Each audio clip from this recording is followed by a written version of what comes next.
सर्वसामान्यांच्या हक्काचा आवाज जागर जनस्थान।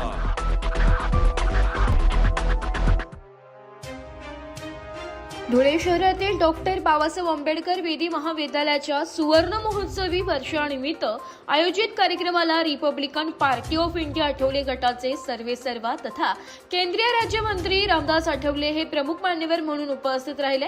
यावेळी मंत्री रामदास आठवले यांच्यासह राज्याचे मंत्री जयकुमार रावल हे देखील उपस्थित होते। त्यावेळी महाविद्यालयात सुवर्ण पदक प्राप्त करणाऱ्या विद्यार्थ्यांचा मंत्री रामदास आठवले यांच्या हस्ते सत्कार करण्यात आला। आगामी काळात होणाऱ्या विविध राज्यांच्या निवडणुकीत रिपब्लिकन पक्षाला यश मिळाल्यास राष्ट्रीय दर्जा पक्षाला प्राप्त होणार असल्याचं यावेळी रामदास आठवले यांनी सांगितलंय। डॉक्टर बाबासाहेब आंबेडकरांनी संविधानाच्या माध्यमातून या देशाला समानता देण्याचं काम केलंय। विधी क्षेत्रात काम करत असताना डॉक्टर बाबासाहेब आंबेडकरांच्या संविधानाचा अभ्यास केला पाहिजे असे आवाहन देखील त्यांनी यावेळी दिले। दोन आमदार आहेत मणिपूरमध्ये माझा पक्ष रिकग्नाइज आहे आणि दोन राज्यांमध्ये आमच्या पक्षाला गन्ना किसानी सिंबॉल मिळालेला आहे। आता इलेक्शन कमिशननी 5 राज्यांमध्ये निवडणुका आहेत, बंगाल, आसाम, वेस्ट बेंगॉल, आसाम, तामिळनाडू, केरळ आणि पांडिचेरी।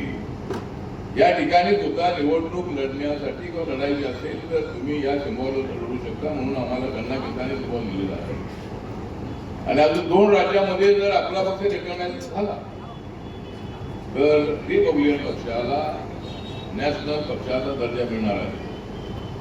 सध्या देशामध्ये 4 पक्ष नॅशनल रिकग्नाइज आहे। बीजेपी नंबर 1 ला आहे, काँग्रेस नंबर 2 ला आहे, बसपा नंबर 3 ला आहे, आम आदमी पार्टी नंबर 4 ला आहे।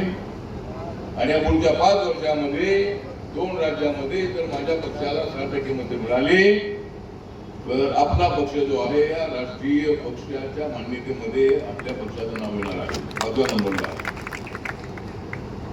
ठीक आहे, तर तो विषय नाही आहे, पण आज इथे आपण सगळेजण जागर जनस्थानसाठी प्रतिनिधी रूपक बिरारी, धुळे।